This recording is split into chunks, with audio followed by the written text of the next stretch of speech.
各位大家好，上個禮拜收到同學 PM 就傳咗一份 Level 2嘅作文卷俾我，題目都係藏在泥土中的寶物。呢份卷呢都算係唔好彩嘅，改嘅時候第一個 marker 俾48分，第二個 marker 俾54分，係有差異，所以呢就勞動到第三個 marker 出嚟 discrepancy marker。咁而呢個 D3 嘅 marker 呢係俾55分。但係最唔好彩嘅係佢又俾 checker check 中咗要 check 卷，咁 checker 就俾翻佢48分，最尾咧就掟翻落去 level 2。咁究竟點解會出現啲咁嘅情況？呢份卷究竟發生啲咩事呢？我哋今日就嚟睇睇。藏在泥土中嘅寶物，一開始講係一個普通嘅平日中午，我喺度使用緊已經服役7年嘅電腦處理公務，突然之間電腦中一個停用好耐嘅賬戶就傳嚟郵件，裡面寫住：今日係你嘅大日子，快啲去空地打開藏在泥土中的寶物啦！呢個就頓時令我諗起小學嘅時光。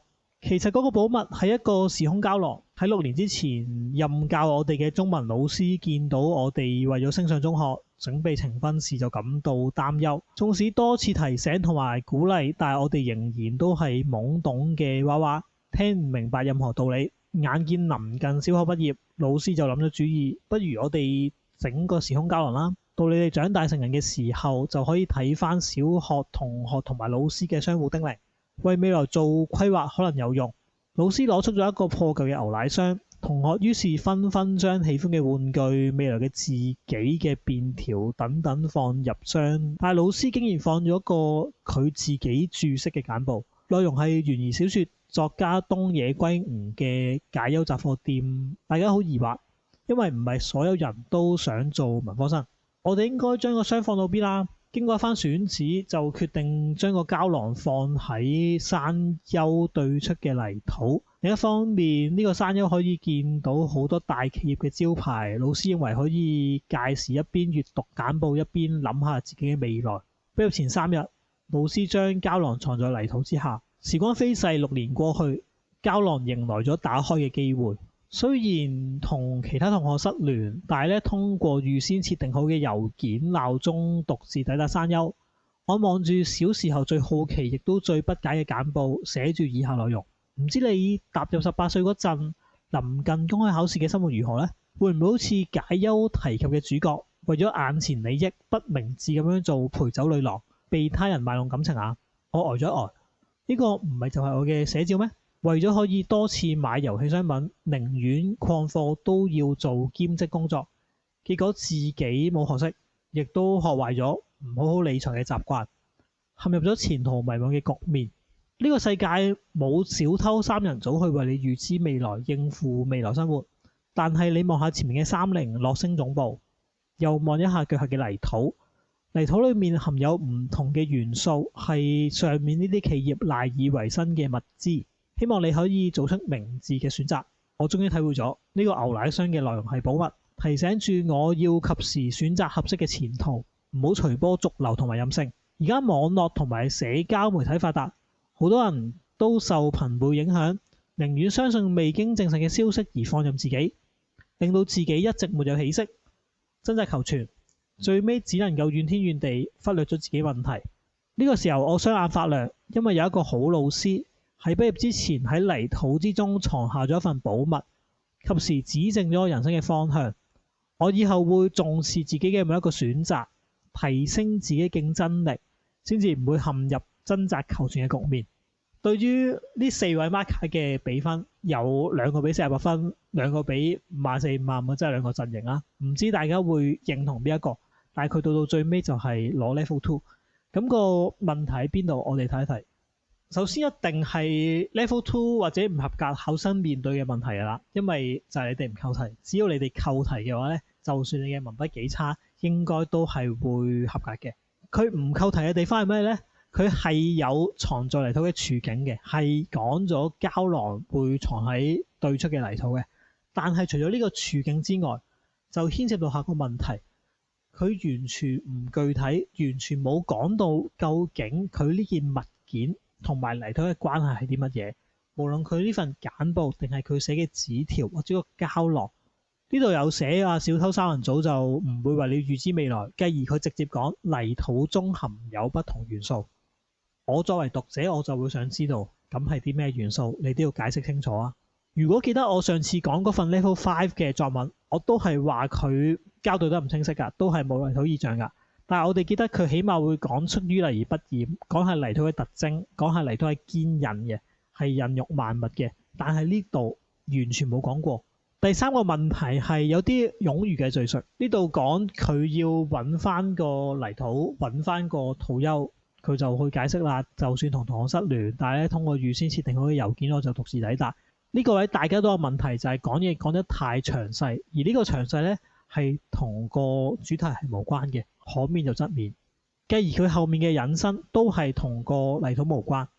點解呢？因為佢根本就冇講過泥土係象徵緊啲咩，而佢就好快跳到去而家嘅網絡同埋社交媒體發達，好多人受朋輩影響，就因為未經證實消息嘅放任自己，令到自己冇氣息，乜，最後怨天怨地。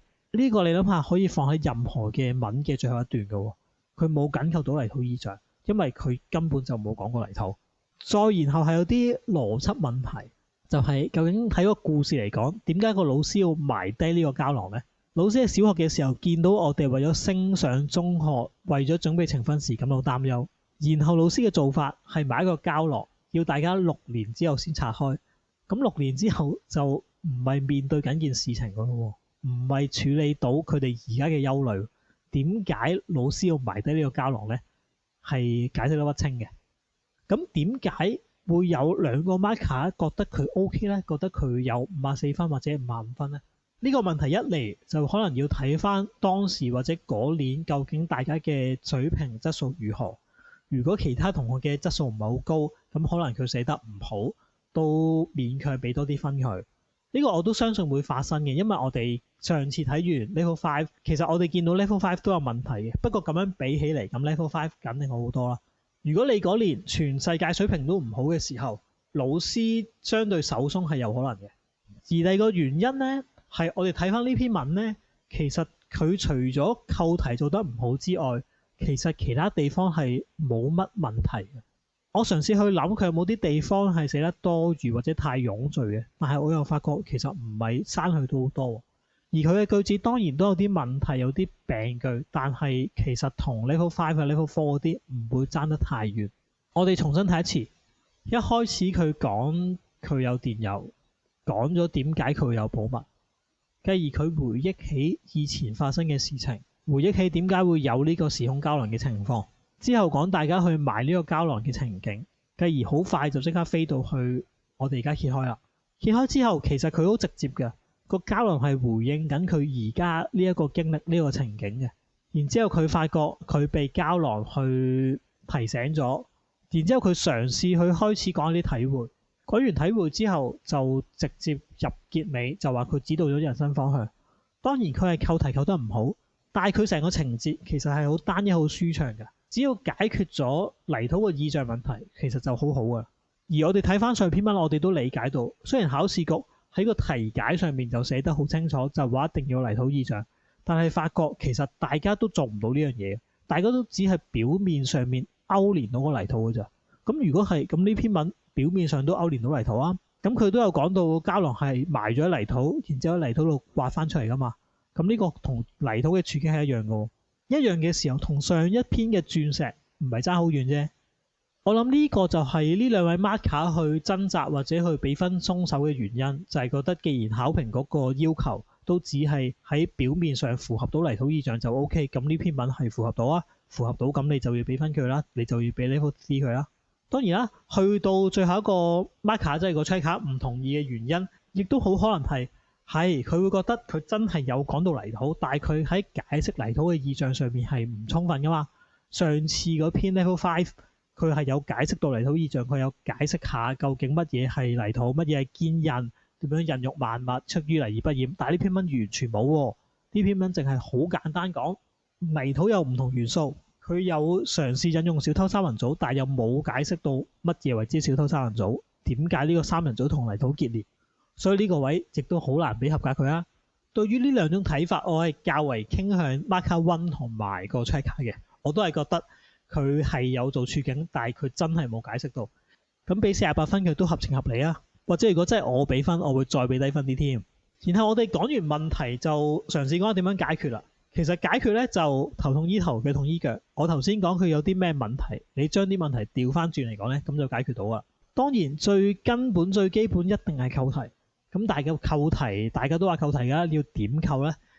希望大家記住一個原則，就係你扣題嘅時候唔好淨係喺個表面意象符合到，唔好淨係符合到個題目框架，而你要喺個處境入面揾到個題目嘅特色。呢啲題目已經出咗3年㗎啦，藏在泥土中嘅寶物、最想尋回嘅玩具、校服嘅自述，全部都要突出到嗰件物件嘅一啲特色。泥土嘅寶物你一定要講泥土啦。玩具你無論嗰件玩具係咩都好，你應該要令到件玩具係獨特嘅，你唔可以置換任何一個玩具都可以放到你嘅故事入面。而校服嘅自述重點係個校服，校服應該係同個主人一齊經歷好多事情嘅。所以如果你寫嘅嘢冇呢啲元素，咁你就唔叫做真正嘅扣題。繼而係要緊扣主線，作文嘅時候先諗你個主題係啲乜，諗完個主題之後諗下個大綱點樣寫，每一段應該點樣落，到最尾先帶出你個主題。所以你諗到大綱之後，你嘅段落、你嘅文句都應該係服務到你嘅主題嘅。如果發現個文句同埋個段落同個主題唔關事嘅，咁就大手斬去佢。例如呢度，如果我哋個主線係講緊泥土嘅意象，咁你唔使同我講你同其他同學失聯，你又唔使同我講你預先設定好鬧鐘。再去到就係啲邏輯嘅問題，點樣合乎邏輯呢？記住嘗試下設身處地，唔好覺得自己係考生。呢句講出嚟會好奇怪，咩唔好覺得自己考生啊？我考緊試喎，係你考緊試，但係你應該融入到個環境裏面，好似呢一段咁樣。如果你真係想像自己係小學生，你就會覺得老師奇怪㗎啦。點解我唔知點樣升學？我要需要鼓勵同提醒，個老師係會整一個時空交流俾我哋先，或者你嘗試下代入，如果你個老師，你都唔會做啲咁嘅嘢啊。所以好多時候，大家點樣有邏輯啲，就嘗試下真係唔好用一個第三者角度去寫文，而係你真係代入個人物裏面，你諗下人物究竟會做啲乜，諗啲乜，你自然寫嘅嘢咧就會有邏輯噶啦。然後當然佢有文句錯嘅地方嘅，可以改嘅。不過呢篇文最重要由 Level 2去 Level 3或者 Level 4，最重要嘅唔係文句，講咗好多次，佢係有段嘅問題，係語法問題，但係最緊要都係改善咗佢個內容先，改善咗個主題先，繼而其他嘢就之後先講。最後一樣係宣傳，我係會有改文服務嘅，大家可以 send 文俾我改。咁我會更加詳細去講你篇文有啲咩問題，點樣去改善，亦都會去講一啲升級嘅方法，甚至同你一齊扣題，去令你進步更加多。或者如果你唔介意係咁樣被公開嘅，你可以 send 俾我，我見到啱嘅文咧，我都係會攞嚟講下嘅。有咩問題就繼續 Telegram、WhatsApp 唔同方法揾我啦。再見。